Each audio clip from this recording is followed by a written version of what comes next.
오늘 하나님이 주시는 말씀을 보도록 하겠습니다. 사도행전 22장 1절에서 30절 말씀이지만 17절에서 29절까지만 저와 여러분이 교독하겠습니다. 17절에서 29절까지의 말씀인데 제가 17절부터 먼저 읽고 교독하겠습니다. 후에 내가 예루살렘으로 돌아와서 성전에서 기도할 때에 황홀한 중에 봄에 주께서 내게 말씀하시되 속히 예루살렘에서 나가라. 그들은 내게 대하여 증언하는 말을 듣지 아니하리라 하시거늘 내가 말하기를 주님 내가 주를 믿는 사람들을 가두고 또 각 회당에서 때리고 또 주인 데려갈 때에 내가 곁에 서서 찬성하고 그 죽이는 사람들의 옷을 지킨 줄 그들도 아나이다. 나더러 또 이르시되 떠나가라 내가 너를 멀리 이방인에게로 보내리라 하셨느니라.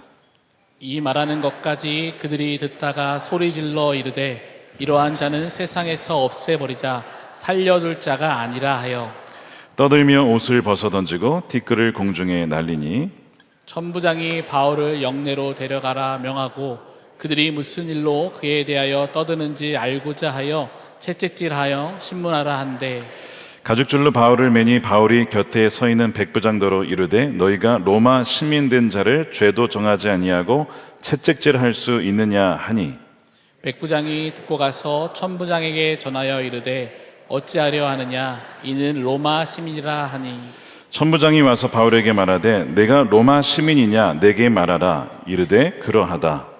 천부장이 대답하되 나는 돈을 많이 들여 이 시민권을 얻었노라. 바울이 이르되 나는 나면서부터라 하니 함께 읽겠습니다. 신문하려던 사람들이 곧 그에게서 물러가고 천부장도 그가 로마 시민인 줄 알고 또 그 결박한 것 때문에 두려워하니라. 아멘. 하나님의 말씀입니다. 네, 사도행전 오랜만에 우리 말씀을 나눕니다. 세상으로 보냄받은 성령 공동체 32번째입니다. 거센 저항, 멈출 수 없는 부르심에 대한 제목으로 말씀을 나누겠습니다. 여러분들은 하나님께 어떠한 부르심을 받았는지 알고 계십니까? 그리고 그 부르심을 향하여서 가고 계십니까? 오늘의 이 말씀은 부르심을 전제하여 드리는 말씀인데 물론 내 부르심이 뭘까를 말씀 중간중간에도 아마 확인하실 수가 있겠습니다. 근데 기본적으로 내가 부르심을 알고 그 부르심을 향해 가는 도중에 일어나는 일에 대한 말씀을 오늘 좀 나누려고 합니다. 하나님께서 우리를 부르시고 어느 영역에 있든지 정치, 경제, 교육, 가정 어느 영역에 있든지 하나님께서 우리를 부르셨을 때 그 부르심을 따라가다 보면 하나님께서 부르셨으므로 아무런 문제 없이 가겠지요. 여러분 그렇지는 않습니다. 하나님께서 우리를 부르셔도 그 가는 여정에는 많은 어려움과 공격이 있기 마련입니다. 어떤 분들은 하나님이 나를 부르셨고 하나님이 인도하시는 길인데 이렇게 어려울 리가 있나? 이거 하나님이 막으시는 거 아니냐? 이렇게 생각할 수도 있죠. 그래서 이 하나님의 부르심을 따라 순종하다가도 거센 저항과 파도와 풍파 때문에 고민하고 이 길이 맞나? 내가 정말 이 길을 계속 가야 하나? 이렇게 힘겨워하는 분들이 분명 있으리라 생각합니다. 말씀드린 것처럼 여러 분야 속에 우리가 살아가다 보면 하나님 말씀대로 순종하고자 예를 들어서 그냥 직장에서 일을 하다가도 직장 동료에게 좀 복음을 전하려고 하는 마음을 갖게 되죠. 근데 복음을 전하려고 하면 거센 저항이 있는 겁니다. 그 사람이 막 조롱하기도 하고 어떤 친했던 관계가 멀어지기도 하고 또한 냉담한 거절과 어떤 그런 반대로 인하여서 참 힘든 일을 겪기도 합니다. 어떤 분들은 이 사회에 여러 가지 불이한 일 때문에 또 이건 정말 사람들에게 알려야겠다 소리치기도 하고 그것을 글로 써서 표현하기도 하고 정말 하나님께서 순종하는 마음으로 주신 마음에 순종하는 마음으로 나갔는데 오히려 주변의 오해를 받기도 하고 비난을 받기도 하고 회사에서 좋지 못한 평가를 받기도 하고 심지어는 승진해서 누락이 되는 그런 참 어려운 일도 당할 수도 있습니다. 목회자도 하나님의 부르심을 따라 목회를 하고 심지어 개척을 하고 교회 부임을 해서 목회를 하다가도 새로운 사역을 시작했는데 열매가 보이지 않는 겁니다. 그래서 재정적인 어려움을 겪기도 하고 관계적인 어려움을 겪기도 하는 그런 저항을 또한 만나기도 해요. 어떤 분이 저에게 오늘 연락하셨는데, 목사님, 이제 개척한 지 5년이 됐는데 너무 힘듭니다. 무엇보다도 이 담임 목사의 멘탈 관리하는 것이 너무 어려워서 이 멘탈 관리가 시급합니다. 저한테 이렇게 우스갯소리로 얘기를 했지만 정말 그분은 진지하게 너무 힘들다, 정신적으로도 너무 힘들다라고 하는 그런 고민을 털어 놓으셨습니다. 여러분, 이렇게 하나님께서 부르셨고 인도해 주심에도 불구하고 왜 세상에서 또 우리 주변의 삶 속에서 심지어 가까운 사람들을 통해서 심지어 믿는 공동체에서조차도 이토록 강한 저항이 일어나는 것일까요? 이제 결혼에 비유하면 이제 청년들이 이제 결혼에 관심이 많죠.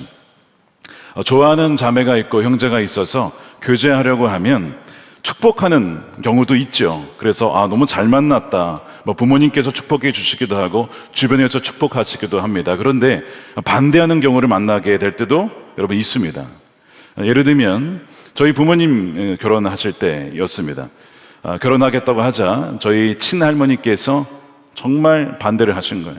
서울 사람은 안 된다. 저희 이제 할머님이 저 지방에 계셨기 때문에 서울 여자는 안 된다는 거예요. 정말 심하게 반대를 하셨어요. 저희 아버님은 어떻게 하셨을까요? 어머님 말씀에 순종했다면 제가 없었겠죠. 네.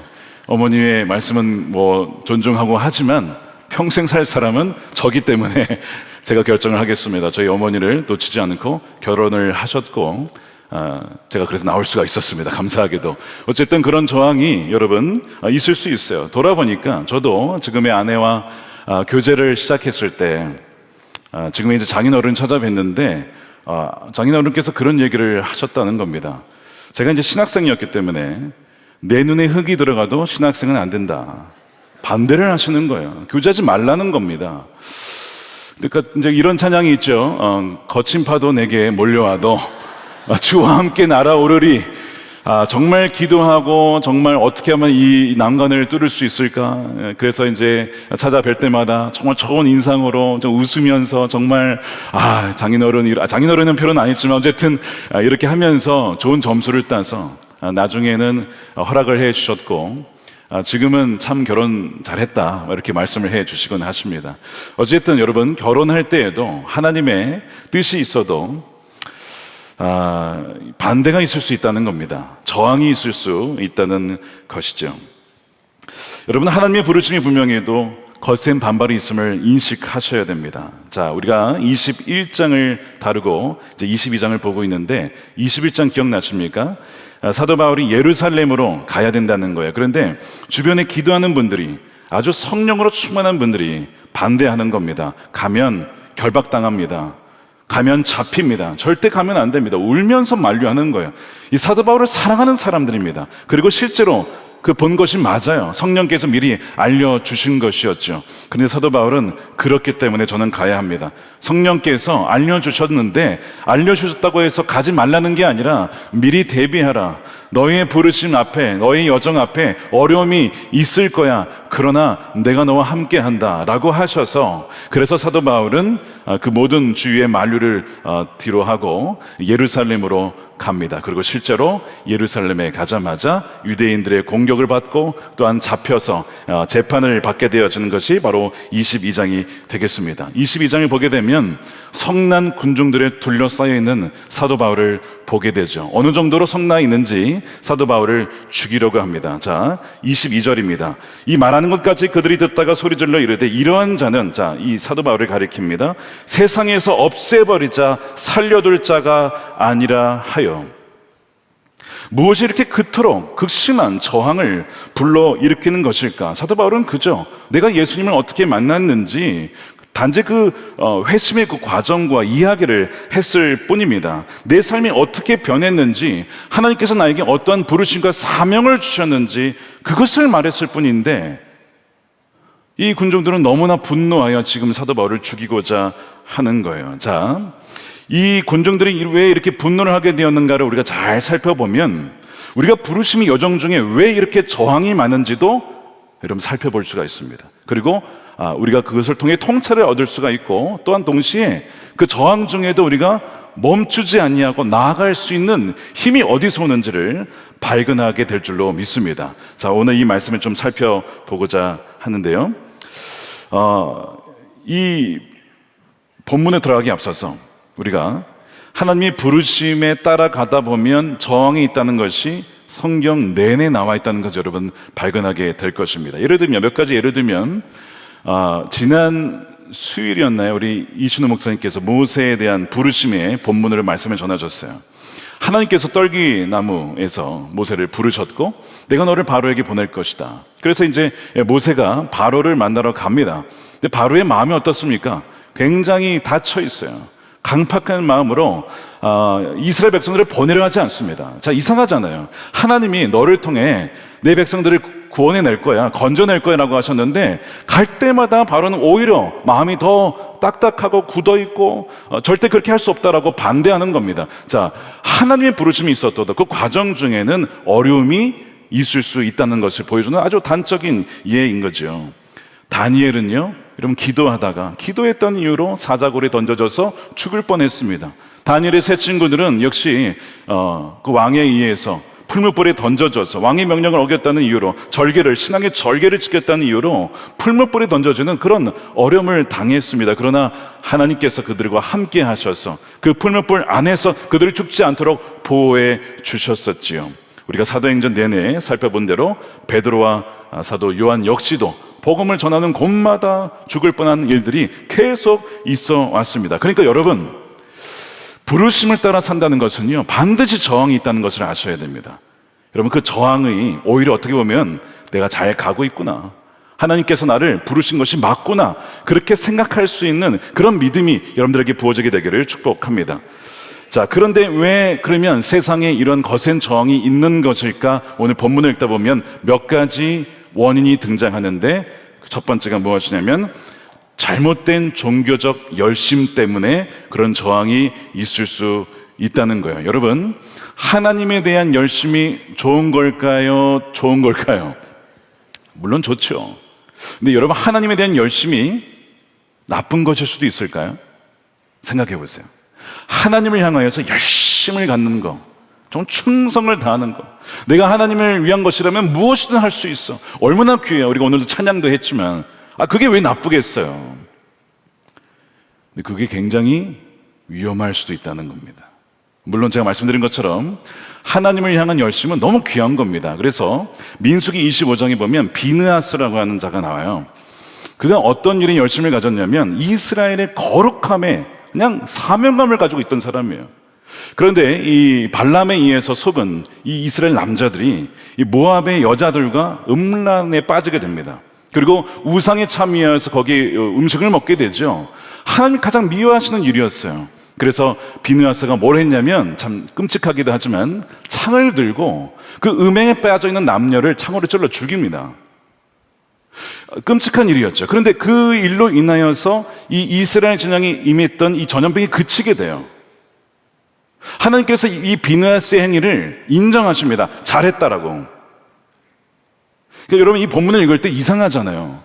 근데 하나님께서 분명히 그 특수한 상황 속에서 비느하스의 그 열심은 옳은 것이라고 인정해 주신 그런 부분이 맞는데, 이 비느하스의 이 창이라고 하는 것은 양날에 검이 있다는 것을 여러분 아셔야 돼요. 많은 분들이 나도 비느하스처럼 저렇게 음란하고 거룩하지 못한 사람들을 다 죽여버려야 돼, 나도 그냥 그렇게 외치면서 그런 사람들 다 대한민국에서 쓸어버려야 돼, 뭐 그런 열심을 가지고 할 수도 있습니다. 근데 여러분이 비느하스의 창이라고 하는 것은 말씀드린 것처럼 자칫하면 이게 하나님의 뜻을 왜곡할 수도 있다는 겁니다. 그게 어떻게 왜곡이 되었느냐, 대표적인 예가 바로 사도 바울 회심 전에 사울입니다. 사울이 뭘 했습니까? 내가 하나님을 위하여 그리스도인들을 잡아 죽이겠다. 그 하나님을 위해 한 거예요. 그것이 하나님을 기쁘시게 하는 일이라고 확신을 가지고 했다는 것이죠. 그래서 오늘 22장 우리가 읽지는 않았지만 앞에 3절에 자신의 회심 이야기를 법정 앞에서 하면서 무슨 얘기를 하냐면, 나는 유대인으로 길리기아 다소에서 낳고 이성에서 자라 가말리엘 문화에서 우리 조상들의 율법에 엄한 교훈을 받았고 오늘 너희 모든 사람처럼 하나님께 대하여 열심히 있는, 비느하스처럼 그런 거룩한 열심이 있는 자였다는 거죠. 내가 이 돌을 복음이라고 하는 또한 예수 그리스도의 그 길을 박해하여 사람을 죽이기까지 하고 남녀를 결박하여 옥에 넘겨놓으니 그래서 스데반도 죽은 거 아닙니까? 뭐 때문에 죽은 겁니까? 이 회심전, 이 바울의 뭐예요? 이 종교적인 열심 때문에 스데반이 죽은 거예요. 그러니까 여러분, 이 종교적인 열심이 잘못되면 정말 하나님의 부르심대로 살아가려고 하는 이들을 가로막는 그런 저항하는 자들이 될 수도 있다는 것입니다. 참 기가 막힌 일인 거예요. 그래서 지금 사도 바울이 향해서 지금 분노하는 예루살렘 백성들 역시도 잘못된 종교적인 열심으로 지금 사도 바울을 죽이려고 하는 것, 역사가 계속 반복되고 있는 것이죠. 저는 이제 가끔 이렇게 유튜브를 볼 때 좀 이렇게 좀 섬뜩할 때가 있어요.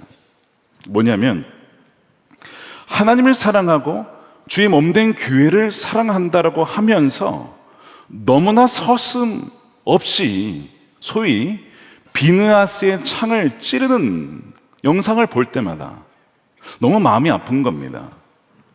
그래서 그 창이 사탄을 향해야 되는데 사람을 향하고 어떤 특정 사람을 향하고 그 마음을 아프게 하고 공동체를 갈라놓게 하는 그렇게 쓰일 때마다 저 너무 마음이 아픈 거예요. 주님께서도 죄를 미워하라고 했지 그 죄인을 미워하라고 하진 않았는데 사람을 그렇게 증오하는 그 모습 속에 너무 마음이 아플 때가 참 많이 있습니다.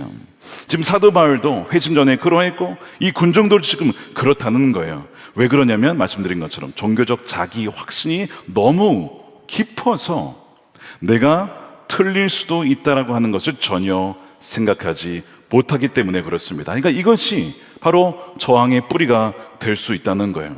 한편으로 보면 나도 사도 바울의 회심 전 모습처럼 또 오늘 이 사도 바울을 죽이려 하는 이 군중들 다 하나님 믿는 사람들이거든요.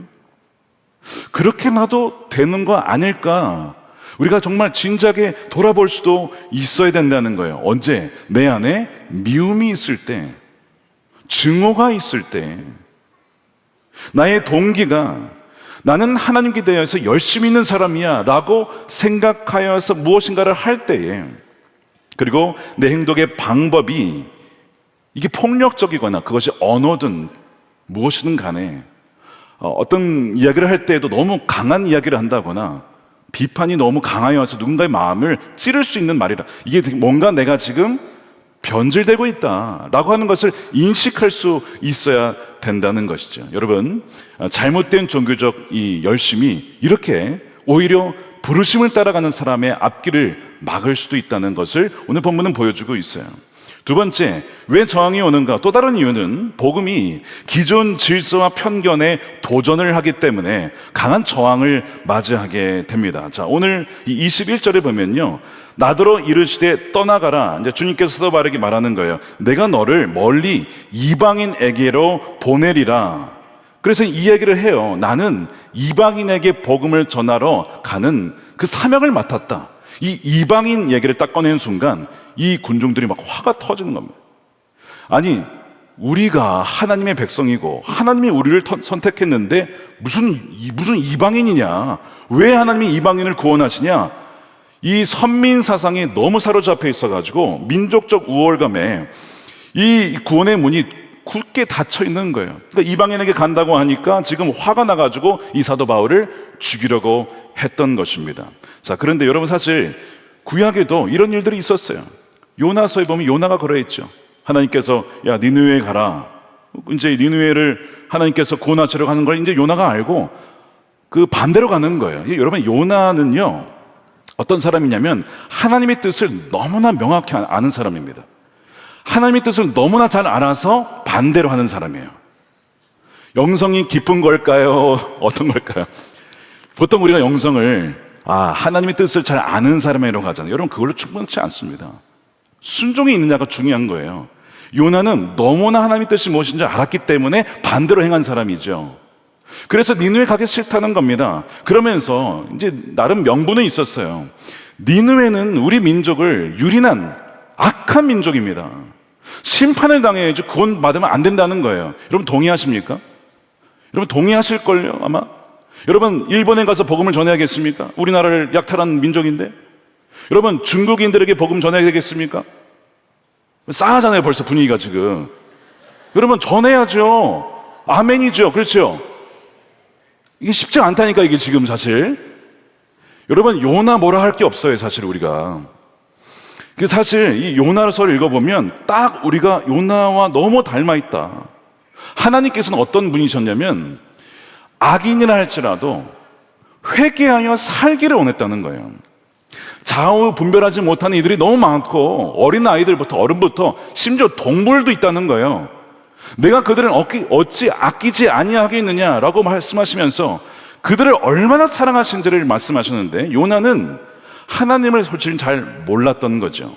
하나님이 어떤 분이신지, 하나님의 성품이 어떠한지, 죄와 죄에 대한 그 판결을 어떻게 하신지를 요나는 몰랐던 겁니다. 그래서 그렇게 싫어했던 거예요. 마찬가지입니다. 우리가 이제 단기선교 파송 예배를 준비하면서 열방을 향해 나가야 되는데 어떤 민족적인 편견과 어떤 증오 때문에 그것이 장벽이 된다면 여러분, 우리가 복음의 장벽이 될 수 있는 거예요. 우리가 복음을 막는 저항이 될 수 있다는 거예요. 굉장히 무서운 겁니다. 여러분, 복음은요, 기존의 질서와 편견을 무너뜨리고 정말 이제는 인종, 나라 그런 게 없이 예수 그리스도 안에 하나가 되는 것을 말씀합니다. 그 기쁜 소식이에요. 우리의 영원한 왕이시고 그분이 우리의 참된 부모이시고 우리의 생명의 근원이시다. 세상은 지금도 참된 왕을 갈망하고 있거든요. 그 참된 왕을 알지 못하여 신음하고 있고 고통당하고 있고 헛된 우상을 섬기고 있는데, 그 복음을 전해야 하건만 이런 민족적인 편견과 여러 가지 선입견 때문에 그것이 가로막힌다고 한다면 바로 우리 자신이 바로 이러한 저항이 그 자체가 될 수 있다는 거예요. 굉장히 무서운 것입니다. 또 하나, 세 번째는 바로 이 부르심의 길에 저항이 있는 이유가, 세 번째, 생명력을 잃은 죽은 전통주의입니다. 이 전통주의가 문제가 되는 거예요. 하나님께서는 새 부대에 새 포도주를 담으려고 하시죠. 그래서 기존 것을 잘 썼다 하더라도 시대가 바뀌면 새로운 부대에 담아야 돼요. 그렇지 않으면 새로운 포도주를 기존 부대에 담으려고 하면 여러분 터지는 겁니다. 그러니까 시대가 바뀌면 거기에 맞게끔 방법도 바뀌고 문화의 새로운 옷을 입혀서 담아 보내야 되거든요. 그런데 여러분, 이 사대교회, 지난주에 말씀드린 것처럼 이 죽은 교회, 명성은 있지만, 살아있다는 명성은 있지만 준 사대교회, 이유가 무엇입니까? 모든 것이 귀찮은 거예요. 다 괜찮다는 거예요. 바꿀 필요 없다 이거예요. 과거에 매여 있습니다. 변화가 없습니다. 영적으로 죽는 것이죠. 그러니까 여러분, 전통이라고 하는 것은 좋은 것이지만 전통주의를 하는 순간 변화를 받아들이지 않을 때 결국에는 이런 사람은 망하게 되는 거예요. 어떤 조직이든 교회든 간에. 예수님께서 마가복음 7장 8절에 너희가 하나님의 계명은 버리고 사람의 전통을 지키느니라 라고 하면서 바리새인들을 비판하십니다. 외식을 질타하셨죠. 그들이 손을 얼마나 몇 초간 오래 씻어야 되는지, 몇 번을 씻어야 되는지, 고르반이라고 해서 내가 하나님의 일을 하니까 부모님은 돌보지 않아도 된다, 뭐 이런 사람이 만든 전통을 하나님의 말씀보다 더 내세우는 바람에 결국 그들은 완전히 영적으로 죽어버린 것이죠. 바로 이 전통주의가 바로 이 저항이 된다는 겁니다. 무엇보다 여러분, 하나님의 부르심에 따라갈 때 여러분들이 막는 가장 근본적인 저항선은 바로 무엇이냐면 바로 사탄의 방해입니다. 데살로니가전서 2장 18절에 사도 바울이 나 바울은 한 번, 두 번 너희에게 가고자 했으나 사탄이 우리를 막았다. 그 사탄이 막는 경우가 있어요. 우리가 이제 단기 선교를 앞두고 기도해야 될 게 무엇이냐면 이제 구체적으로 기도하셔야 됩니다. 구체적으로. 사탄이 어떠한 방식으로 우리에게 다가올지 알지 못하지만 그래도 우리가 할 수 있는 한 모든 영역에 있어서 구체적으로 모든 그 방어의 기도를 해놔야 거미줄 치듯이 모든 영역 속에 가고 오는 거, 만남 속에 재정과 건강과 모든 면에 기도에 이 거미줄을 쳐가지고 사탄이 틈타지 못하도록 하는 그 기도를 여러분 하셔야 된다는 거예요. 사탄이요 방해한다는 거예요. 사도 바울이 못 갔다는 거예요. 사탄이 막아서. 에베소 6장이 뭐라고 합니까? 하나님의 전신갑주를 입어야 된다. 왜냐하면 우리가 혈과 육을 상대하는 것이 아니라는 거예요. 사람, 그냥 사람을 만나는 게 아니라는 거예요. 선교라는 것은 영적인 배후가 있기 때문에 그 악한 통치자들과 권세자들과 이 하늘에 있는 악의 영들을 상대하려면 깨어서 기도하며 금식하며 하나님의 능력을 구하지 않냐면 우리 힘으로는 절대 어떠한 능력도 행할 수 없다는 것입니다. 그래서 우리가 깨어서 기도하며 영적 전쟁을 해야 된다는 것이죠. 여러분, 사탄의 방해가 있기 때문에 저항이 있어요. 그러니까 여러분, 내가 하는 일에 왜 이렇게 어려울까? 이 네 가지 이유만 하나씩 갖다 줘봐도 이 네 가지가 다 있는 경우도 있어요. 어떤 분은 지금 사도 바울은 네 가지를 다 경험하고 있는 거예요. 그렇죠? 그러니까 여러분은 왜 하나님 부르셨는데 왜 이렇게 힘든 걸까? 그것이 기업을 운영하는 것이든 목회를 하는 것이든 선교를 하는 것이든 어떤 것이든 간에 부르심을 따라가다 보면 반드시 저항이 있다는 것을 여러분 아셔야 됩니다. 그런데 감사한 것이 무엇이냐? 이렇게 저항이 센데도 사도 바울은 그 부르심의 길을 멈추지 않는다는 것입니다. 멈추지 않는다는 거예요. 어떻게 멈추지 않을 수 있었을까? 사실 이 정도 저항을 당하면요, 많은 사람들은요 포기합니다. 포기하고 다른 길을 찾아가요. 여기가 아닌가 보다. 맞다 하더라도 나는 도무지 이걸 못해 라고 길을 돌리죠. 근데 사도 바울은 이 엄청난 저항을 받으면서도 오히려 담대하게 말씀을 계속 전하고요, 포기하지 않습니다. 도대체 그 비결이 뭐냐? 오늘 그 이제 이야기를 좀 나누려고 합니다. 그게 이제 본론인데요, 몇 가지를 얘기를 할게요. 여러분, 이 거대한 저항의 벽 앞에서 이 사도 바울을, 그리고 우리도 마찬가지입니다. 우리를 이렇게 굳건하게 세우는 것은 하늘로부터 임하는 멈출 수 없는 하나님의 그 부르심 그 자체에 있습니다. 하나님께서 여러분을 택하시고 여러분을 인도하신다는 그 부르심을 여러분 분명히 확고히 하시는 여러분 되시길 축복합니다. 자, 바울이 오늘 본문에 뭐부터 시작하냐면, 내가 이런 저항을 받지만 내가 포기 못하는 것은 이게 내가 한 게 아니다. 나로부터 시작된 일이 아니라 하나님이 나를 택하셔서 하신 일이기 때문에 이거 뭐 내가 할래 안 할래 그게 아니라는 거예요. 그 얘기를 지금 하고 있어요. 주님과의 그 만남, 그거를 지금 다시 한번 회상을 하고 있습니다. 여러분, 어려움이 있으십니까? 저항이 있으십니까? 하나님을 만났을 때, 여러분을 부르셨을 때, 여러분들에게 사명을 주셨을 때 그때를 생각해 보세요. 이게 나로부터 시작된 일이 아니라고 하는 것, 하나님이 나를 택하셨다고 하는 그 부르심을 굳건히 하셔야 된다는 거예요. 자, 그래서 다메섹에서 사울아 사울아 네가 나를 왜 밖에 하느냐, 나는 나사렛 예수니라 하면서 그 빛 가운데 사도 바울을 만나 주셨죠.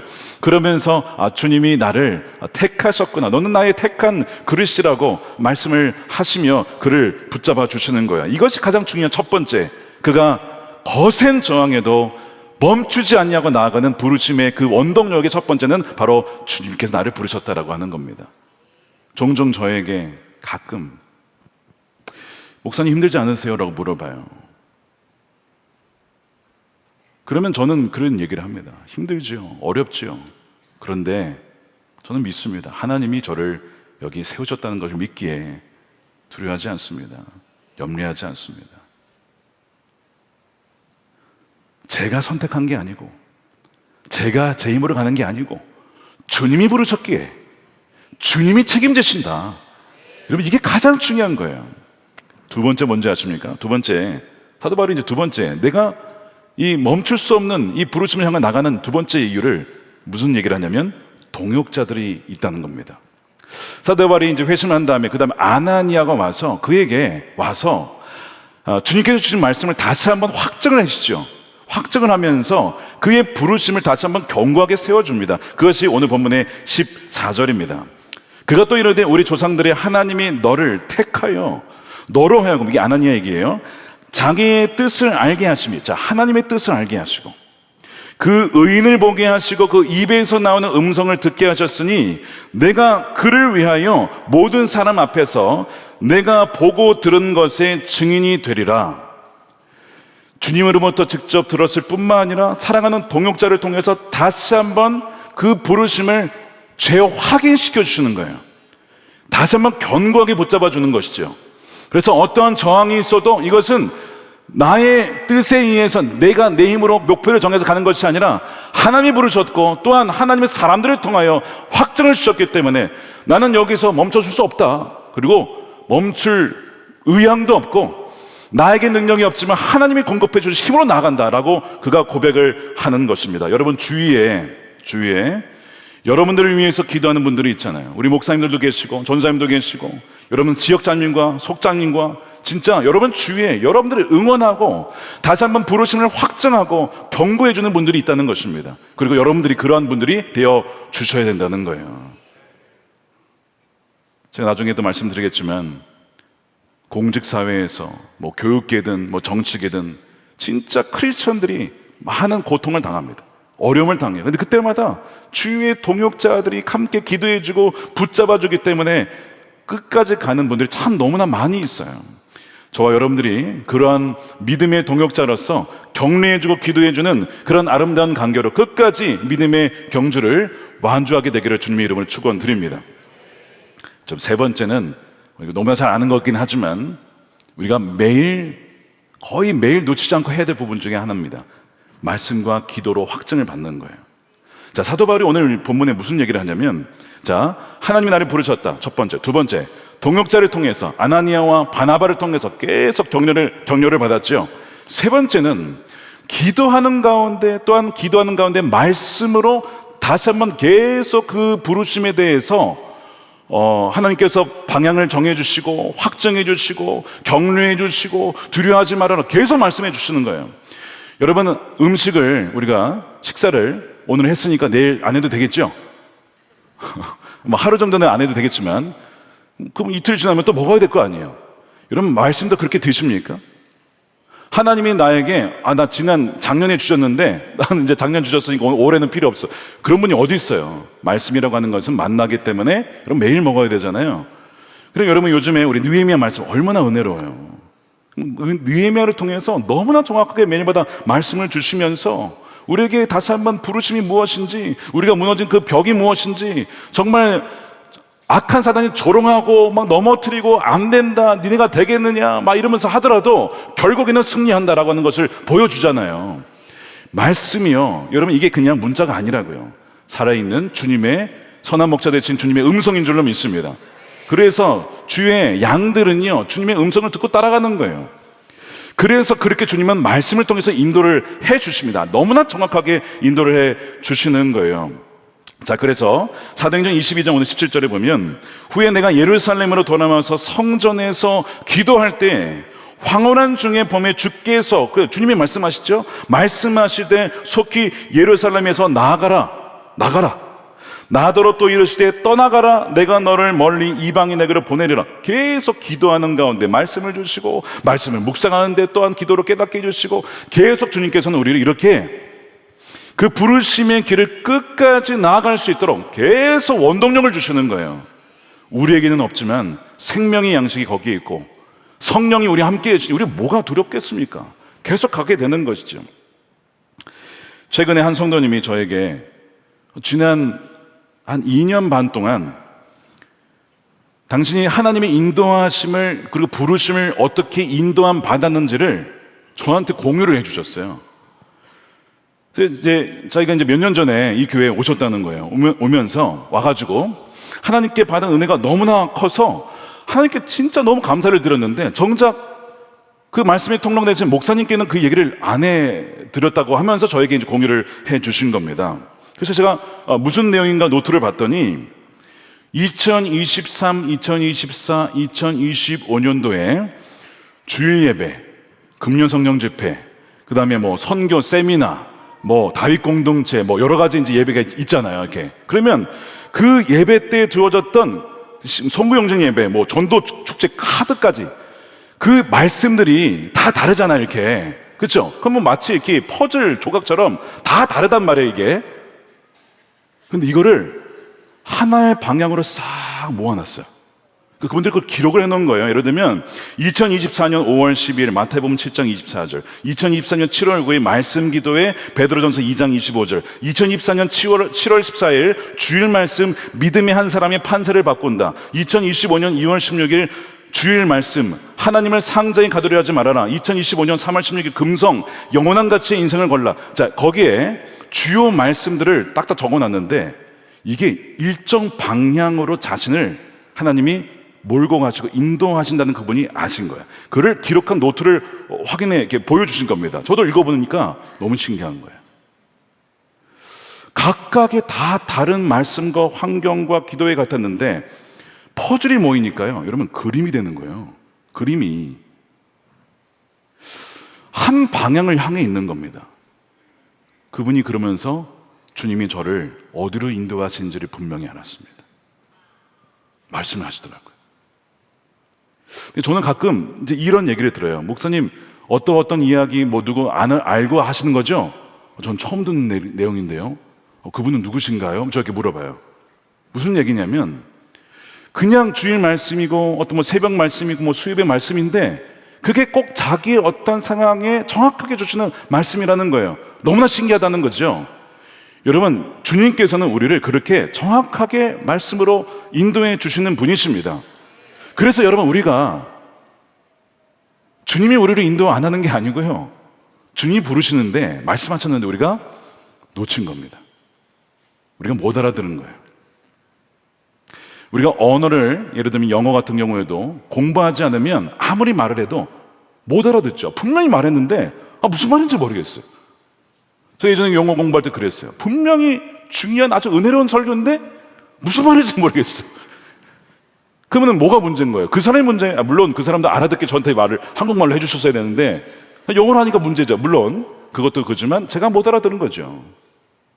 주님께서는 다양한 방법으로 특히 말씀과 기도와 환경을 통해서 말씀하십니다. 불구하고 우리가 못 알아들은 겁니다. 그러니까 다시 한번 여러분, 이 여러 가지 저항과 어려움 속에서 주님은요, 우리에게 격려도 하시고 그 방향이 맞다, 아니다, 돌아가라, 잠깐 기다려라, 진짜 너무 정확하게 말씀해 주시는데 이제 지금 이전 것은 지나갔으니 보라 새 것이 되었다. 이제 오늘부터 새로 다시 나는 놓쳤다 싶으면 괜찮습니다. 오늘 이 저녁부터 주의 음성을 듣는 여러분 되시길 축복합니다. 내 양은 내 음성을 듣느니라. 그렇게 따라갈 때에 정말 생명의 길로 끝까지 가게 된 여러분 되리라 분명히 믿습니다. 자, 그것이 세 번째요. 자, 그럼 네 번째, 이제 오늘의 이제 결론입니다. 사도 바울이 그 많은 저항 속에서도 이 멈출 수 없이 이 부르심을 따라 갈 수 있었던 네 번째가 무엇이냐? 바울의 로마 시민권입니다. 자, 오늘 이제 본문 읽다 보면 이제 그 주님께서 미리 얘기를 해주세요. 너가 너의 사명의 길에 어려움이 많을 거다. 복음을 전하면 안 듣는 이들이 거의 대다수일 거야. 미리 얘기를 해주세요. 자, 그것이 18절이에요. 봄에 주께서 내게 말씀하시되 속히 예루살렘에서 나가라. 그들은 내가 내게 대하여 증언하는 말을 듣지 아니하리라. 뭐 이런 내용이 어디 있어요? 이런 거죠. 설교하면 아무도 은혜를 받지 않을 거야. 이런 내용이 한마디로. 그 정도가 아니라 심지어 막 돌 던진 사람이 있을 수 있어. 이런 얘기를 미리 해주시는 거예요. 그러니까 어떻게 보면 모르고 당하는 것보다 알고 당하는 게 낫죠. 예를 들어 집회를 어디 가는데 오늘 아무도 은혜를 안 받을 겁니다. 미리 준비를 가면 마음에라도 어렵지 않는데 기대를 했다가 아무도 아멘을 안 하면 힘들잖아요. 미리 말씀을 해주시는 거예요. 그러면서 이런 어려움이 있긴 하지만 너는 그래도 전해야 돼. 너는 전해야 되고 그 중에 많지는 않지만 그래도 소중한 열매들이 맺혀질 거야. 그리고 그 사람을 통해 나의 나라는 임하게 될 거니까 숫자에 너무 신경 쓰지 말아라. 하나님께서 뭐 숫자로 일하시나, 뭐 기도원과 300용사도 그렇지만 사람은 많은 숫자로 하나님은 일하시는 분이 아니잖아요.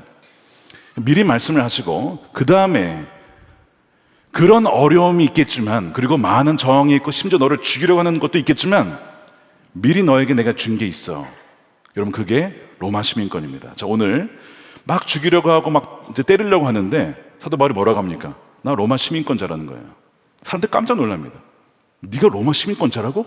그러면 로마 시민권이면 적당한, 아주 적법한 절차를 통해서 재판을 받아야 됩니다. 그냥 막 때리거나 뭐 그럴 수가 없어요. 그러니까 이 로마 시민권이라는 건 대단한 어떤 법적인 권한을 주는 것이죠. 그래서 그가 이렇게 얘기를 하죠. 28절에 이제 천부장이 얘기를 합니다. 나는 돈을 많이 들여서 이 시민권을 얻었다. 너가 그렇게 돈이 많았냐? 사도 바울이 뭐라고 하냐면 나는 태어나서부터 받았다. 너는 돈 주고 샀지, 나는 남은 사부터 로마 시민권자였어. 이런 얘기를 하는 거예요. 신문하려던 사람들이 곧 그에게서 물러나고 천부장도 그가 로마 시민인 줄 알고 또 그 결박한 것 때문에 두려워하니라.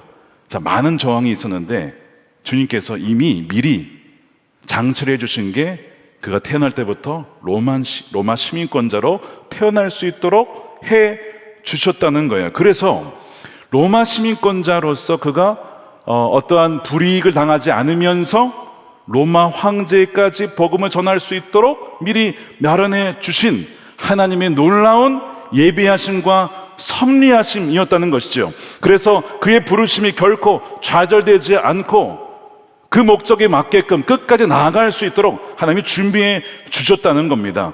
그래서 23장에 가면 주님이 뭐라고 하시냐면 죽음의 위협을 당할 때에 이렇게 말씀을 하세요. 11절에 그날 밤에 주께서 바울 곁에 서서 이르시되 담대해라. 내가 예루살렘에서 나의 일을 증언한 것 같이 로마에서도 증언하여야 하리라 하시니라. 그러니까 이 로마까지 가서 증언하기 위하여서 너에게 이미 이 시민권도 준 것이고 하니까 걱정하지 마. 여러분, 로마에서 증언하려면 이 시민권을 가진 바울이 훨씬 더 유리했다는 거예요. 베드로는 그것이 없었어요. 요한도 없었습니다. 다소라고 하는 이 로마령에 태어나서 로마의 시민권을 가지면서 히브리어, 아람어, 헬라어, 문화 다 능통한 거예요. 어느 지역을 가든지 복음을 그냥 능통하게 양적 언어로 다 할 수 있는 그런 사람이 사도 바울이었죠. 그래서 하나님은 사도 바울이 이제 여기 앞에서 섰을 때까지 한 거의 50년, 60여 년 그 이상을 이미 준비해 주신 거예요. 바로 이 날을 위해서 수십 년을 전부터, 아니 창세 전부터 준비해 주셨던 것이죠. 누구를요? 사도 바울을. 그리고 여러분들을. 여러분들의 지금까지 여러분들이 자라온 환경과 배경과 모든 것이 하나님의 그 부르심에 맞게끔 완전히 그 커스터마이징 돼서 세팅됐다는 거 여러분 아십니까? 이런 이야기가 있죠. 사람이 온다는 건 실은 어마어마한 일이다. 그는 그의 과거와 현재와 그리고 그의 미래와 함께 오기 때문이다. 한 사람의 일생이 오기 때문이다. 설교자들 사이에서는 이런 얘기를 합니다. 설교 준비하는데 얼마 걸리셨습니까? 50년 걸렸습니다. 이래. 본인의 나이에 될 때까지. 이 말씀을 준비하기 위해 하나님은 저를 50년간, 저 같은 경우는 이제 46년간 준비해 주셨습니다. 이렇게 말씀하는 거죠. 여러분도 마찬가지예요. 지금이 여러분 인생에 오기까지 우연이 아니라는 거예요. 특별한 하나님의 섭리 가운데, 계획하신 가운데 왜 북한이 아니고 중국이 아니고 일본이 아니고 미국이 아니고 대한민국에 태어나셨습니까? 이거는 우연이 아니라는 거예요. 정확한 하나님의 계획 가운데 우리가 이곳에 태어나게 된 것이고, 선한 목적 위에 있는 것도 여러분 우연이 아니라는 거예요. 정확한 계획 가운데 있다는 것입니다. 그러니까 지금 우리가 이 로마 시민권이라는 것을, 그럼 나에게는 어떤 로마 시민권이 있는지를 한번 우리가 묵상해 볼 필요가 있죠. 오늘 말씀을 묵상하면서. 사실 이 성경에도 보면 요셉도 이 꿈을 해석하는 지혜를 하나님이 주셨어요. 근데 그걸 가지고 어쨌든 이 바로의 그 꿈을 해몽함으로 말미암아 이제 총리가 되지 않습니까? 그러니까 뭔가 어려움 속에서도 그 꿈을 해몽하는 능력을 통해 하나님께서 그 거친 어려운 과정을 통과하게 하시고 총리가 되게 하시고, 또한 이 백성들을, 결국 이 형님들을 다 불러 모아서 화해하게 하시고, 그래서 말미암아 그 애굽의 고센 지역에서 이 야곱의 가족, 처음엔 가족이었는데 아예 민족이 되게 하잖아요. 민족이 되게 하는데 요셉을 쓰신 거잖아요. 들어가기 전에 한 가족이었는데 나올 때는 거대한 민족이 돼서 나왔잖아요. 놀라운 하나님의 계획 가운데 이루어지는, 어느 것도 우연이 없다는 겁니다. 여러분 에스더서 읽어보면 똑같은 섭리가 느껴지죠. 에스더가 미인대에 나가잖아요. 성경에 보면 여러분 보통 성경은 외모에 대해서 별로 그렇게 썩 좋게 얘기를 안 합니다. 엘리압도 보면 키와 외모를 보지 말아라, 나는 중심을 본다. 그래서 중심을 보시는 하나님이 보통 얘기를 하는데, 이 에스더만큼은 예쁜 것도 하나님의 섭리고 이 시민권으로 볼 수 있다라고 하는 거예요. 예뻤기 때문에 뭐가 된 거예요? 미인대에 나가서 뽑혀서 나중에 왕후가 되는 거예요. 와스티가 물러나고 왕후가 되잖아요. 그러니까 예쁜 것도 은사다. 예쁜 것도 선물이 될 수 있는 거예요. 아멘 안 하신 분들은 이제 그 마음이 굉장히 쓰린 거죠, 지금 굉장히. 여러분, 근데 그런 분들은 그냥 나는 여호와는 중심을 보느니라 그냥 거기에 은혜 받으시면 돼요. 그거 뭐 다 가지시려고 하면 힘들어요, 사실은. 예, 사람은 다 이렇게 하나님께 다 공평하게 주셨기 때문에 하나를 주셨으면 하나는 안 주셨거든.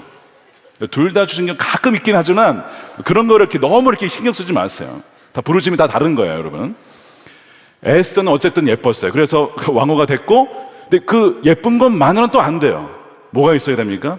믿음이 있었어야 되죠. 금식하면서 이 나라를 위해서 죽으면 죽으리라. 그러니까 뭐 처음에 빼려고 하는데 이 모르드게 이때를 위함이 아니냐? 너 왜 지금 빼려고 하느냐? 그렇지. 내가 왕후가 된 거, 내가 이렇게 예뻤던 것은 그냥 나 예쁘라고 하나님 주신 게 아니라 이 나라 민족을 살리려고 지금 이 모든 나의 인생을 하나님 인도해 주셨구나. 그걸 깨달은 거야. 맨날 자기 예쁘다고 이러고 있다가 그게 나를 위한 인생이 아니고 이 민족을 위해서 이 외모를 쓰신 거구나. 뭐 이런 내용 성경에 없어요, 사실 여러분. 또 오해하지 마세요. 그런데 다 읽어보면 그런 내용이에요, 결국. 그래서 에스더가 사명을 붙잡고 죽으면 죽이려 나갔을 때 그의 믿음을 통해서 민족을 구원하잖아요. 그러니까 여러분, 그녀에게도 이 미모가 어떻게 보면 시민권과 같은 역할을 했던 것이죠. 모세도 마찬가지입니다. 히브리인으로 태어났는데 그냥 아까 오늘 이제 요괴에서 노래 나왔던 것처럼 바로의 궁정으로 가가지고 거기에서 바로의 공주에 의해서 길러주는 왕자로 자라납니다. 이중 정체성이에요. 히브리인이면서 애굽인, 양쪽을 다 아는 거죠. 히브리 사람도 알고 그 언어도 알고 애굽 사람도 알고 애굽의 언어와 문화와 교육을 모든 것을 알고 있는 거예요. 왜 하나님이 이렇게 하셨을까요? 애굽에 있는 백성들을 건지기 위하여 외교사절로 가서, 그렇죠? 애굽 말로 그들의 정서와 정치 이거 다 배웠잖아요. 40년 동안. 그와 같이 적합한 사람이 어디 있냐고. 모세를 하나님 그래서 택하신 거예요. 그러니까 모세는 누구를 가리키는 인물입니까? 예수 그리스도. 완전한 하나님이시자 완전한 인간이신, 양쪽을 다 100% 아시는 주님께서 우리를 구속하신 것처럼 모세도 그렇게 태어났거든요. 이중 정체성으로 자랐어요. 처음엔 좀 혼란스러웠긴 했지만, 그리고 미디안 광야에 40년도 맨날 양쳤어. 나 양치다 끝나나 보다. 그게 아니야. 80세 되니까 하나님이 이제는 양이 아니라 이스라엘 백성들이라고는 양을 쳐라. 내가 평생 한 게 40년 동안 양친 건데 이제는 하나님께서 이 수십만의 백성들을 이끌고 가나안 땅에 가게 하시려고 나를 미디안 땅에서 목자로 훈련시키셨구나. 어느 것 하나 우연이 없다는 거예요. 다 하나님의 계획 가운데 있었다는 거예요. 우리가 그것을 믿는다면 여러분, 지금 어떤 어려움이 있든지 뭐 형편이 있든지 내가 미디안에 뭐 광야에 완전히 그냥 내가 여기서 평생 썩나 보다, 그런 게 아니라 그 환경 중도 그 모든 것도 하나님의 계획 가운데 쓰실 수 있다는 것입니다. 합력하여 선을 이루시는 주님을 신뢰하는 여러분 되시기를 축복합니다. 그래서 오늘 우리에게도 나에게 주신 로마 시민권과 같은 것이 있다는 거예요. 말씀드린 것처럼 그것이 재능일 수도 있고 오랜 경험일 수도 있고 나의 어떤 전문 직업이 될 수도 있고 사회적 위치일 수도 있고 말씀드린 것처럼 외국어 능력이 될 수도 있어요. 제가 지난주에 우리 이준혜 목사님 통해서 들었어요. 얼마 전이 아니죠. 지난번에 우리 문사국 아이들이 필리핀 가서 선교를 했잖아요. 그러니까 필리핀이 영어권 아닙니까? 그러니까 갔더니 그러니까 아이들이 식사를 하는데 이게 언어가 다르니까 한국말을 못 알아들으니까 이 냅킨을 달라는 거를 이게 잘 못하는 거예요. 여러분, 냅킨 달라는 영어를 어떻게 됩니까? 냅킨스 이렇게 하면 돼요. 냅킨 please 하면 돼요. 그냥 어렵지 않잖아요. 아니면 뭐 can I have some napkins 뭐 이렇게 되는데 뭐 기니까 그냥 냅킨 please 하면 되는데 이거를 아이들이 부끄럽기도 하고 그러니까 자꾸 저희 막내가 이제 미국에서 왔으니까 저희 막내한테 자꾸 시키는 거예요. 냅킨 갖다 달라고 좀 얘기 좀 해줘 이렇게 계속. 그래서 처음에는 계속 했대요. 그러다가 자꾸 시키니까 나중에 저희 막내가 그랬다는 이야기를 들었습니다. 야, 나한테 자꾸 시키지 말고 너희도 좀 도전해봐. 너희들도 좀 해봐. 그래가지고 어떻게 영어를 하는지 알려주고 아이들한테 했다는 거예요. 제가 그 얘기를 들으면서 야, 이것도 하나님이 주신 은사다. 결국 아이들이 돌아온 다음에 뭐 다는 아니지만 일부 아이들이 나도 영어를 좀 해야겠다. 지금까지는 한국에서 왜 영어를 해야 되는지 몰랐는데 선교를 가보니까 영어를 쓰는 거예요. 저번에 청소년과 아이들이 인도를 갔잖아요. 거기도 또 영어권이에요. 그러니까 어딜 가나 영어를 쓰니까 영어를 배우면 복음을 전할 수 있구나. 그러면 영어를 해야지. 그래가지고 일부 아이들이 굉장히 지금 영어에 빠져 있다는 얘기를 들었어요. 여러분, 언어도 여러분 하나의 시민권처럼 하나님이 나에게 어떤 주신 재능을 통해 복음을 전하게 하시려고 하는 것일 수 있다는 것이죠. 어떤 분은요, 나에게는 그런 것이 없습니다 라는 분이 있을 수 있어요. 저는 배우지도 못했고 저는 불우한 환경에서 자랐습니다. 저희 가정은 넉넉하지 못했습니다. 목사님 이야기를 들으면 공감이 잘 되지 않습니다. 아마 그런 분들이 분명히 계실 겁니다. 근데 여러분, 우리가 약점이라고 생각했던 부분, 그리고 고통스러운 과거의 경험, 근데 그것이 또한 하나님께서 주신 시민권일 수 있습니다. 제가 교회에서 아내와 함께 사역하는 것이 몇 개가 있는데 그 중에 하나가 행복플러스 가정사역이고, 저희 아내가 이제 전담해서 하는 것이 마더와이즈라고 하는, 오늘 이제 수료를 다 했습니다. 근데 이제 같이 이렇게 강의를 해보면 제 강의보다 아내 강의에 더 은혜를 받습니다. 약간 시기가 나긴 하지만, 근데 그거는 어쩔 수가 없어요. 왜 어쩔 수 없느냐? 제가 자라는 환경과 가정 환경과 저희 아내의 가정 환경이 다릅니다. 소위 저희 아내의 가정은 가난하고 불우했고 정말 많은 아픔과 상처가 있는 가정에서 자랐어요. 세상에 오면 전혀 드러내고 싶지 않은 거죠. 자랑하고 싶지 않은 겁니다. 그런 시민권은 별로 받고 싶지 않겠죠. 그런데 그 아픔과 상처들이 주 예수 그리스도의 십자가의 복음 안에서 치유되고 회복이 되었을 때에 오늘날 깨어진 많은 가정들이 오히려 그 아내의 간증과 그 고백을 통해 치유를 경험하는 것을 많이 봤습니다. 헨리 나우엔이 유명한 책이죠. 상처 입은 치유자라는 책에서 상처 입은 치유자가 누구냐를 이렇게 정의를 내립니다. 상처 입은 치유자란 자신의 깨어짐과 아픔을 통해 타인의 아픔에 깊이 연결되고 그 경험을 바탕으로 진정한 공감과 연대 속에서 치유적인 관계를 맺어가는 사람을 의미한다 라고 하면서 예수 그리스도를 그 모델로 삼습니다. 예수님은 십자가에서 고난과 죽음이라고 하는 가장 깊은 상처를 통해 우리 인류에게 구원과 치유와 생명을 주셨잖아요. 그분이 찔리시고 그분이 당하심으로 말미암아 깊이 못으로 인하여서 상처를 당함으로 말미암아 찢기심으로 말미암아 오히려 우리가 나음을 입었기 때문에 예수님이야말로 상처 입은 그러나 치유자의 전형적인 모델인 것이죠. 그러므로 여러분들의 삶에 아픔이 있으십니까? 상처가 있으십니까? 근데 여러분, 그 상처가 사명이 될 수 있고 그 상처가 바로 하나님이 악을 선으로 바꾸셔서 예비하신 로마 시민권일 수 있다는 거예요. 그런 점에서 보면 사실 누구나 다 그것이 하나씩 있다는 것을 여러분 발견하시게 될 거예요. 자, 그러면 우리가 부르심을 따라가다 보면 여러 가지 저항을 당할 때 그것을 생각하셔야 돼요. 하나님이 나를 부르셨구나. 하나님이 나를 찾아오셨지. 성경에 보면 인간 누구도 스스로 하나님을 찾을 수 없는데 하나님이 찾아오지 않으시면 아무도 하나님 만날 수가 없는데 내가 주님을 안 것은 주님이 나를 택하셨다는 것이지. 그게 첫 번째예요. 두 번째는 뭡니까? 주변에 동역자들이 있다는 거. 아나니아와 또한 바나바 같은 동역자들을 통해서 그냥 포기할까 하면 그냥 옆에서 아니야, 너가 그곳에 있는 것은 우연이 아니야, 우리가 함께 기도하고 있어 해주는 그런 동역자들이 있기 때문이고, 세 번째 또 뭡니까? 말씀과 기도를 통해서 잊을만 하면 또 말씀 주시고 잊을만 하면 기도를 통해서 또 깨닫게 하시고 주님께서 우리를 이끌어 가시고, 네 번째 로마 시민권을 예비하셔서 나도 몰랐는데 그것이 있었어. 사명의 완수를 위해서 끝까지 달려갈 수 있도록 이렇게 다양한 방법을 통해서 나가기 때문에 아무리 거센 저항이 있어도 우리의 부르심은 멈출 수가 없는 줄로 믿습니다. 제가 몇 년 전에 어떤 분으로부터 이야기를 들었어요. 공교육에 계시는 분이에요.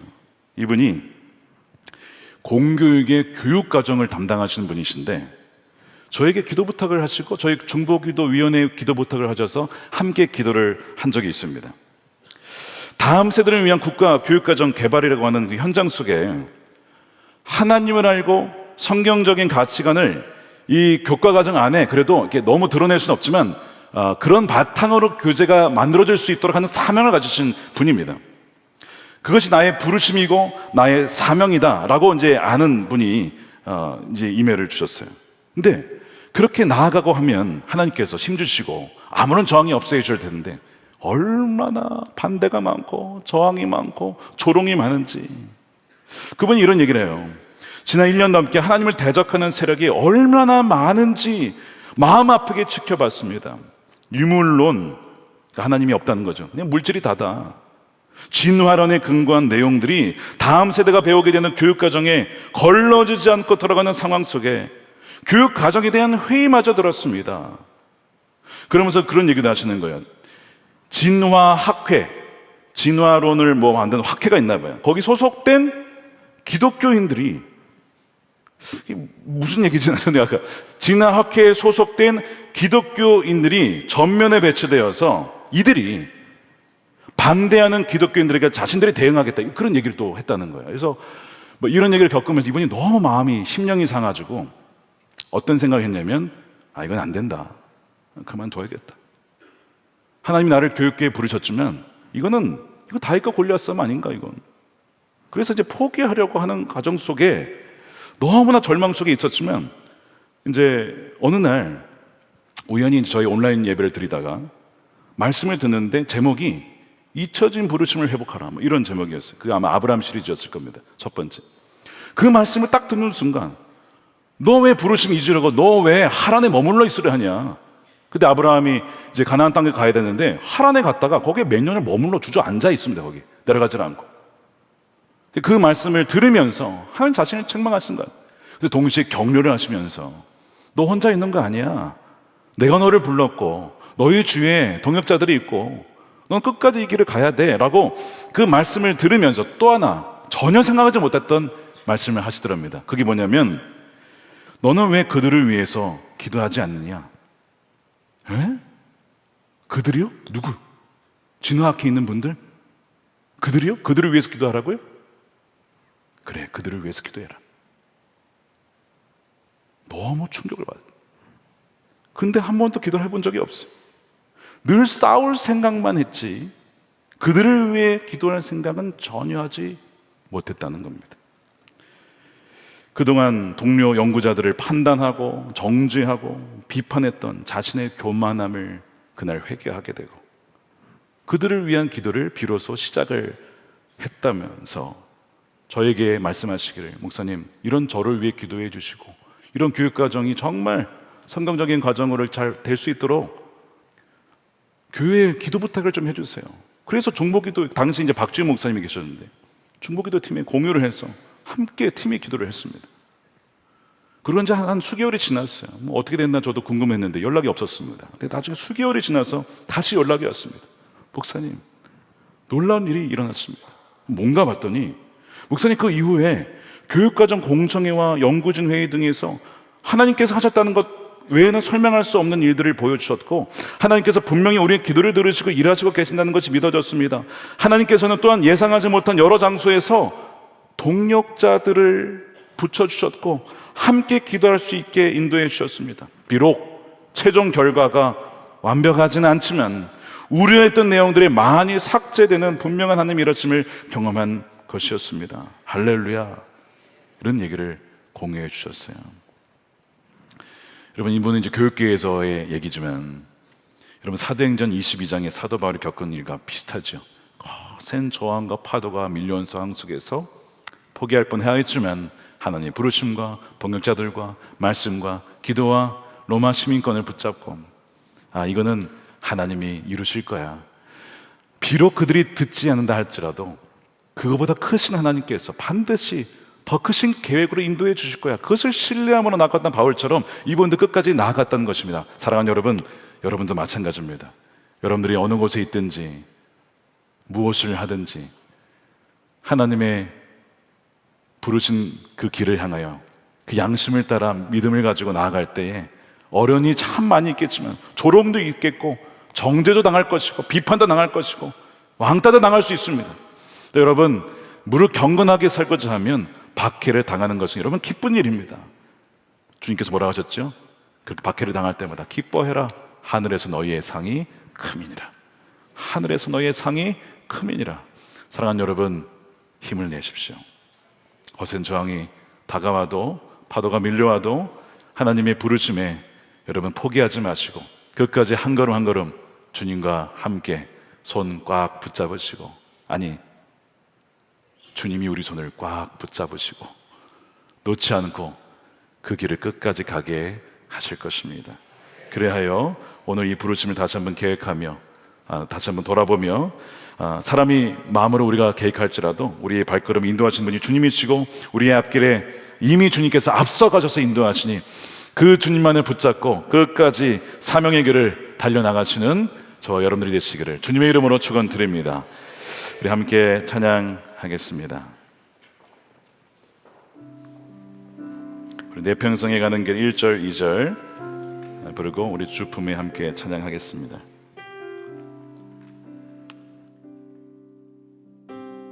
내 평생에 가는 길, 내 평생에 가는 길 순탄하여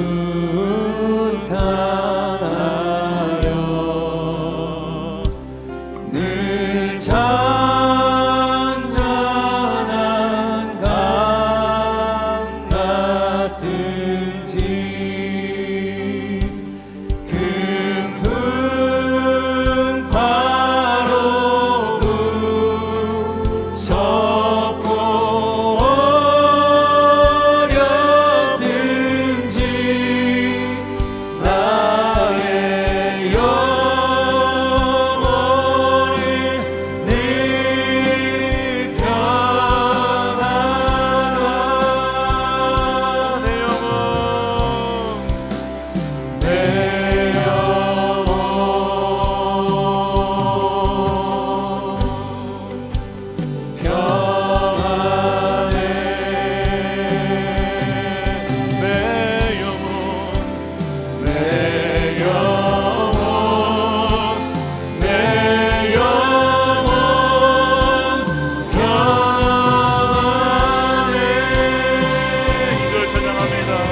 잠잠하게 주를 보겠습니다. 잠잠하게 주를 보리라. 거친 파도 날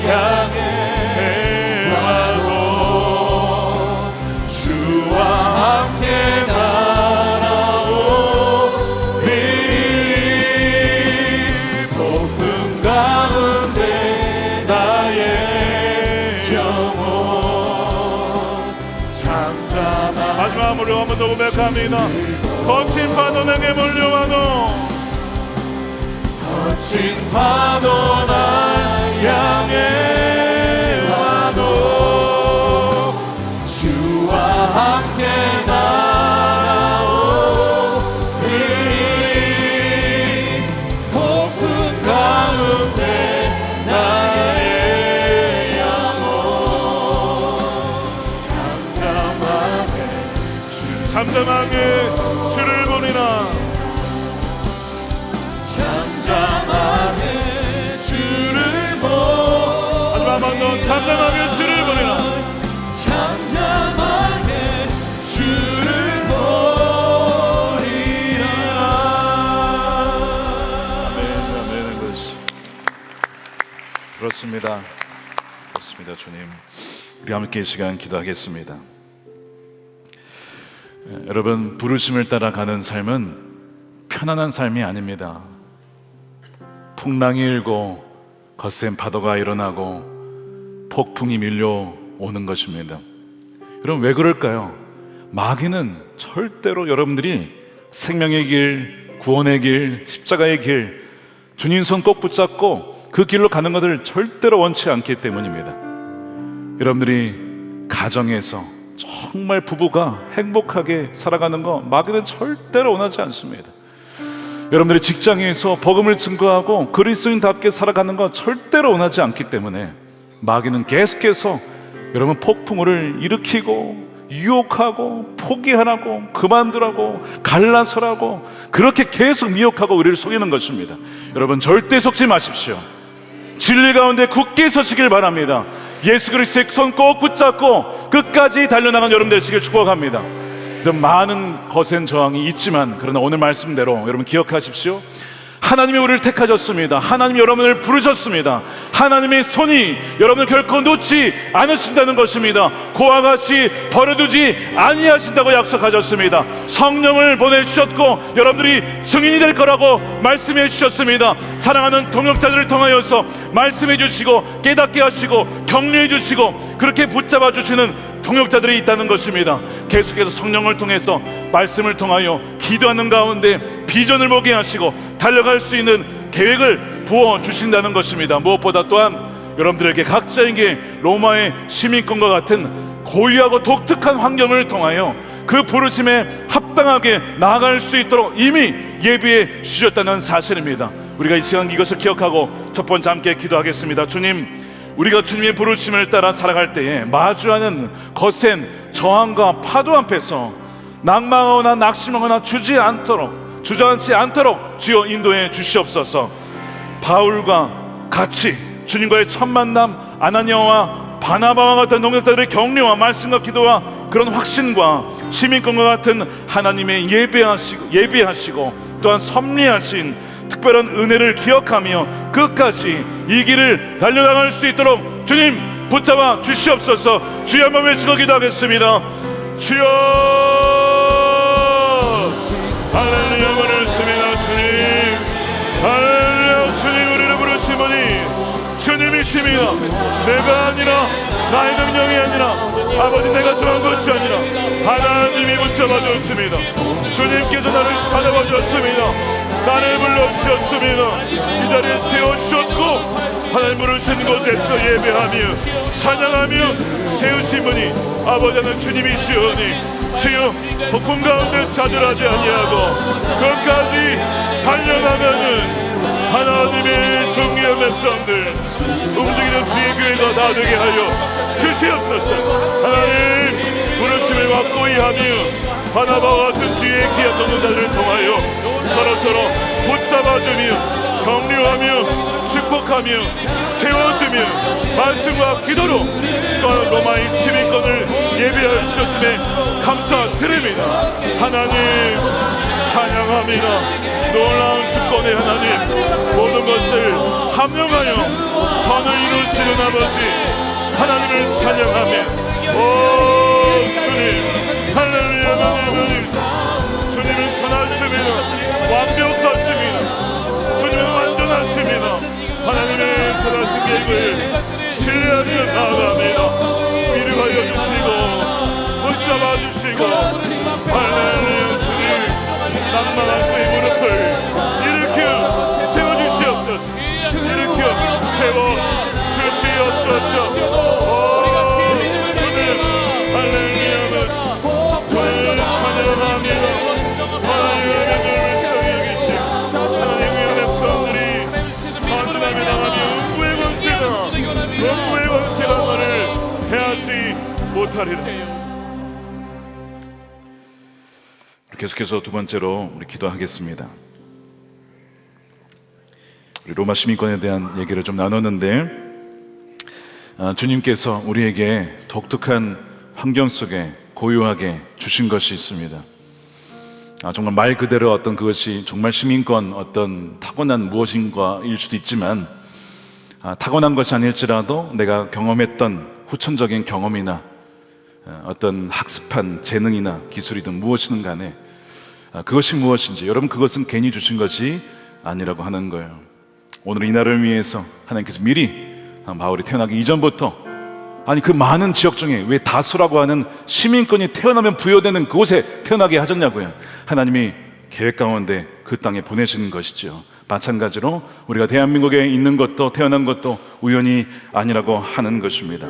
그래요, 하나님 이 시간 우리 기도할 때에 주님의 부르심을 이루기 위한 독특한 은사와 환경과 긍정적이면서 또한 때로는 부정적인 경험들마저도 합력하여 선을 이루신 주님을 신뢰함으로 나아갈 때에 그것을 담대하게 사용하여 부르심이 합당한 사명자의 삶을 살아가게 하여 주시옵소서. 오늘 이 밤에 나에게 주어진 로마의 시민권이 무엇인지 몰랐던 분들은 기도하십시오. 하나님이 알게 해주십시오. 깨닫게 해주십시오. 이미 나에게 주신 것을 내가 모르고 있습니다. 그것이 무엇인지 알게 하여 더욱더 이 부르심을 확고히 하고 그 사명자의 길을 걸어갈 때 그것을 잘 활용하여 하나님께 영광이 되는 삶을 살아가게 해달라고, 우리 다시 한번 이 두 가지, 이 두 번째 기도점을 가지고 로마의 시민권을 가지고 함께 주의 마음에 외치고 기도하겠습니다.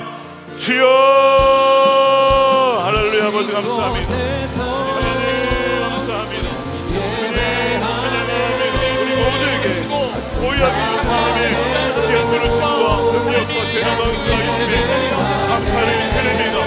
이것을 통하여 그러게 하시고 알게 하신 하나님의 우수와 재능을 알게 하여 주시옵소서. 하나님을 찬양하며 오 주여, 하나님 이 자리에 알지 못한 것이 있었습니다. 하나님 사명이 들고 나의 것이 로마 시민권과 같아서 하나님의 주신 선물을 알지 못한 자가 있다면 깨달아 알게 해주시고 본전하게 하시고 그것을 가지고 정해진 찬양이 나갈 수 있도록 우리 모두를 축하여 주시고 그를 열어 주시옵소서. 할렐루야.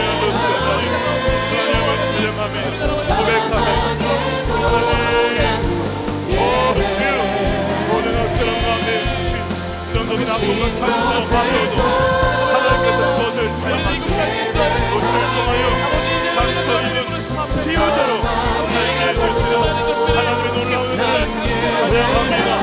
할렐루야. 우리가 아주 뜨거운 찬양을 하시고 우리를 도와주시고 인도하여 날려나가는 하나님의 정의의 나라를 살아갈 수 있도록 하나님 역사하여 주시옵소서. 할렐루야. 찬양합니다. 할렐루야. 하나님의 은혜와 아버지 하나님의 선물을 받으라. 감사를 주에 받게 아버지 하나님의 모든 힘에 감사를 드립니다. 하나님 감사하게 주시옵소서. 부르심을 맛보게 하여 우리 모든 성도를 되게 하여 주시옵소서. 하나님 찬양합니다. 우리 아버지 영광을 받은 시간과 감사합니다. 가정과 직장과 만남과 관계와 오프라인 온라인 속에 하나님의 모든 영역 속에 모두 잘 활용할 수 있도록 아직 게으르지 아니하며 나태하지 아니하며 남의 무너지지 아니하며 그 영광에 준비한 세상 하나님의 사람들이 되게 주시옵소서.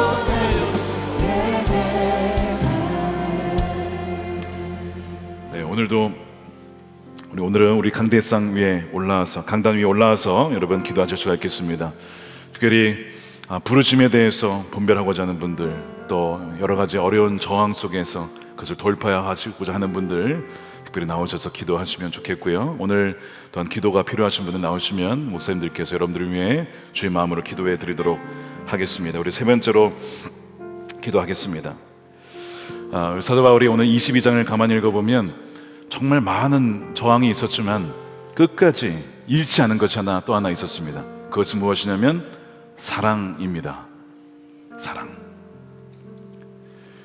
자신을 죽이려고 하는 이들마저도 그들을 불쌍히 여기고 긍휼히 여기고 정말 그들이 돌아서기를 원하는 마음으로, 애절한 마음으로 끝까지 사랑의 태도로 일관했다는 거예요. 왜 그럴 수 있었을까? 자기도 과거에 그러했거든요. 근데 그런 나를 주님이 버리지 않으셨어요. 저놈은 안 되겠다, 저놈은 아직 싹수가 노랗구나 라고 하지 않고 찾아와 주셨어요. 감의 세계에서 내가 뭐라고 찾아와 주셨어. 만나주시고 내가 또 뭐라고 택한 그릇으로 이방인을 위한 사도로 삼아주신 그 은혜가 너무 크니까 하나님 나에게도 이런 은혜를 주셨잖아요. 하나님 나에게도 이런 사랑 주셨잖아요. 주님 저들에게도 그 은혜를 부어주십시오. 사실 우리가 그리스도인들로서 공격을 당하고 욕설을 당하면 나도 되로 갚아주고 싶은 마음이 왜 인간인데 없겠습니까? 근데 여러분, 주님의 방법은 악을 악으로 갚는 것이 아니었습니다. 십자가에서 돌아가실 때에도 아무 말 하지 않으셨어요. 오히려 저들을 위해서 기도하며 아버지요 저들의 죄를 용서해 주십시오. 저들이 무슨 짓을 하는지 알지 못합니다. 여러분, 우리 힘으로는 그걸 못하죠. 그런데 여러분, 할 수 있도록 하나님께서 우리에게 성령을 보내주셨습니다. 우리 안에 있는 성령님께서 악을 악으로 갚지 않고 원수를 원수로 갚지 않고 사랑으로 대하며 그 사랑의 용광로에 그 모든 차가운 마음이 녹아질 수 있도록 우리에게 그 성령을 통해 보내주셨습니다. 여러분들이 미워하는 동료가 있습니까?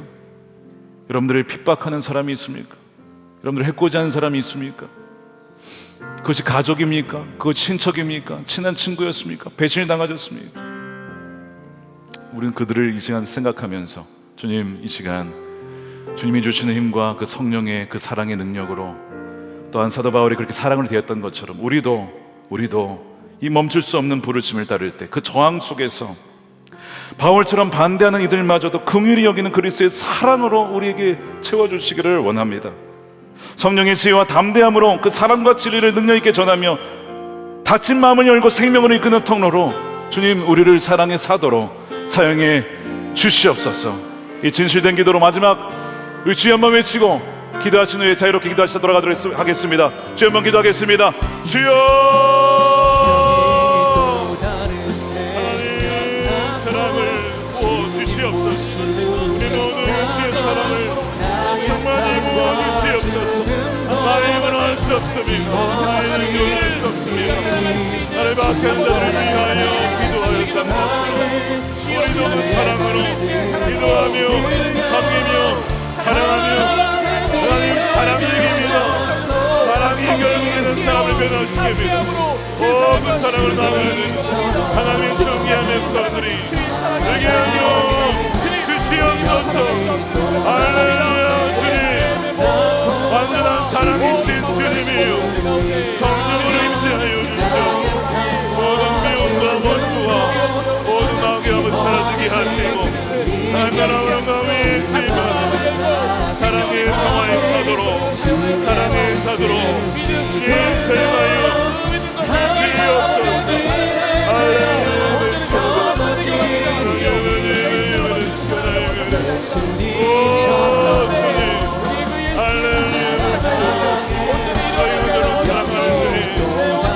제자가 될 것이라. 할렐루야. 주님, 하나님 찬양합니다. 우리 모든 주님께 나무로 말미암아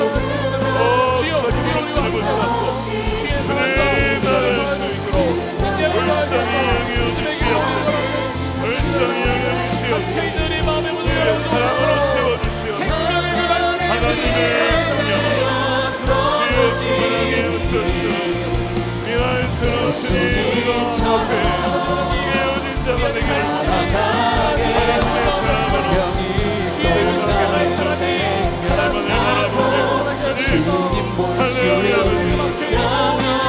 나의 삶과 지는 이 모습이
주의 말씀을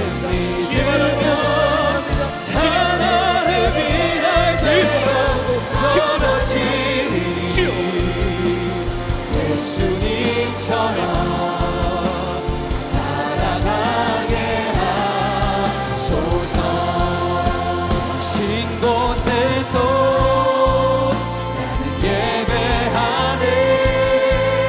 어떤 상황에도 나는 예배하네. 신 곳에서